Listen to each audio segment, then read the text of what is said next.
Uelewa wa ziada wa sayari zinazozunguka jua. Kama maelezo ya awali yalivyo katika somo, tumeona vyote ving'avyo angani kwa lugha ya fani ya elimu ya anga huitwa nyota, magimba, sayari, planet. Kufikia hapa tulipo katika somo hili, tutatoa mfano wa sayari moja itwayo Venus. Ni sayari ya pili kwa umbali kutoka kwenye jua. Sayari hii ni maarufu kwa jina la nyota ya asubuhi kwa vile huonekana ikiwa inang'aa sana wakati wa asubuhi kabla ya kupambazuka au jioni mara baada ya jua kutua. Umbali wake kutoka kwenye jua unakaribia kilomita trilioni 1,800,000,000 na ukubwa wake unakaribiana na wa dunia. Kipenyo cha sayari hii ni kilomita zipatazo 120,140.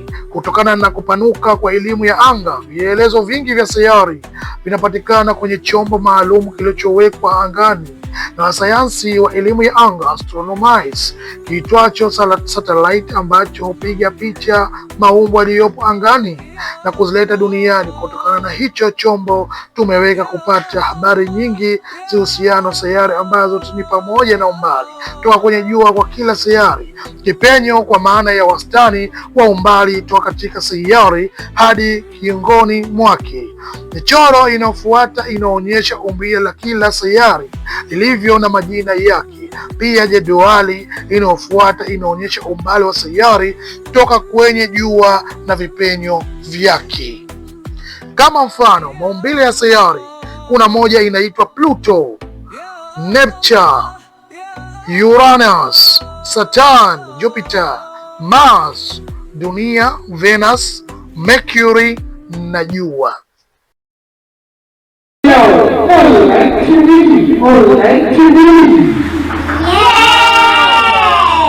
Chaneli yetu inafunza mengi, elimu, nasaha, tiba asilia. Somo letu ni hili sasa. Angalia mwanzo mpaka mwisho ili ufahamu masomo yetu. Tunaendelea sehemu ya 3, uelewa wa kinyota kisayansi kiundani, yaani science kinyota kiundani kwa masiku yetu ya kila siku tunayoyatumia. Uelewa wa jedwali kiundani kwamba nyota zinazotawala tangu asubuhi saa 1 hadi saa 12 jioni.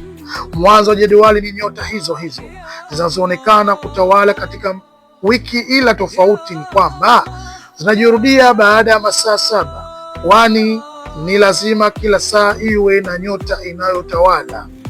Kwamba usiku kutoka saa 1 hadi asubuhi saa 12 ni nyota hizo hizo zinazoonekana kutawala mchana fulani. Kwamba kwa nyakati fulani katika siku nyota zikiwa katika majina ya kale, majina yake hayo huwa ama ni za kike au za kiume. Hii itafafanuliwa zaidi katika masomo yafuatayo. Kwamba katika lugha ya kinyota, tokea jioni saa 1 hauitwi usiku wa siku hiyo, bali huitwa usiku wa siku inayofuata. Mfano, Jumapili saa 1 usiku hadi saa 12 asubuhi huitwa usiku wa Jumatatu. Chunguza jedwali kwa makini, utaona usahihi wa kauli hii. Athari zimpatazo mwanadamu kutoka kuzaliwa, kukua na mwisho wa uhai wake. Yote haya yana athari itokanayo na orbit, mzunguko na spinning ya jumla ya sayari zikijumuishwa na mwezi na jua.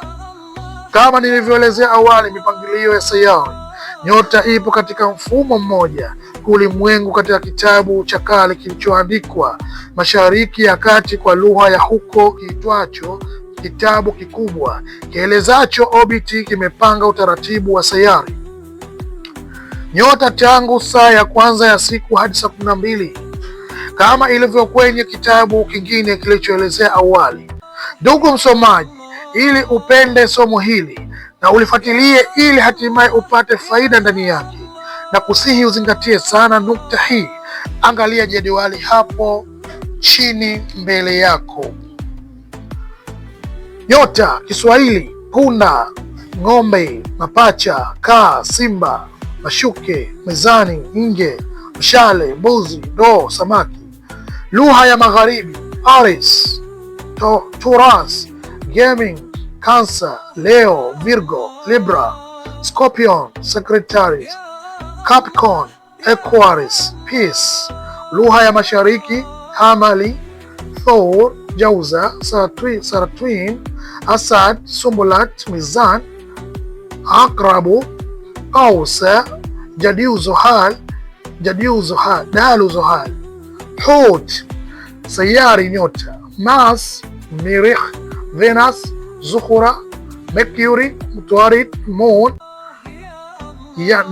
Qamar, Sun, Shams, Mercury, Utarid, Venus, Zuhura, Pluto, Mirihi, Jupiter, Mushtara, Saturn, Zohali, Uranus, Zohali, Neptune, Mushtara. Mpaka hapo tumeweza kuelewa kiundani juu ya nyota kwa lugha mbalimbali ya Kimagharibi, Kimashariki na nyota za Kiswahili na kwa Kiarabu. Kadri somo hili linavyoendelea, kiini cha somo kipo kwenye idadi ya namba 12 zinavyoonekana hapo juu, yaani 1 hadi 12. Asili ya sayari nyota: kuna asili kuu 3 za nyota: jinsia kike na kiume. Hali ya nyota: moto, udongo, hewa, maji. Upande: mashariki, kaskazini, magharibi, kusini. Nyota za kiume na za kike kama unavyoona hapo mbele. Ni namba zilizogawanyika kwa 2 kuanzia namba 1 hadi 12, na za kike zigawanyiko kwa 2 kama unavyoona hapo mbele. Hivyo kutokana na mchoro: jinsia kiume 1, 3, 5, 7, 9 na 11. 1, 2, 3, 4, 5, 6, 7, 8, 9, 10, 11, 12. Wakati jinsia ya kike ni namba 2, 4, 6, 8, 10 na 12. Nyota za moto, udongo, hewa na maji ni katika mfuatano wa nambari kama mfano unavyoona hapo mbele: udongo 2, udongo, maji 4, hewa 3, moto ni 1. Kama unavyoona nyota za moto ni 1, 5, 9. Nyota za udongo ni 2, 6, 10. Nyota za hewa 3, 7, 11. Nyota za maji ni 4, 8, 12 kama unavyoona mbele yako. Nyota za mashariki ni za moto ni 1, 5, 9. Nyota za kaskazini ni za udongo ni 2, 6, 10. Nyota za magharibi ni za hewa ni 3, 7, 11. Nyota za kusini za maji ni 4, 8, 12. Ndugu yangu, mpaka hapo umeweza kuelewa kiundani nyota na magimba yake na kujua nyota hii ni ya kaskazini, hii ya kusini, hii ya magharibi, ya mashariki, ikiangukia ngapi au ikisimama namba ngapi, ni nyota aina gani, na kuweza kutambua nyota hii ni ya moto, hii ya maji, hii ya upepo, hii ya udongo. Na ndugu yangu, tumalizie hapa, tuonane katika mwendelezo wa somo linalofuata. Asante.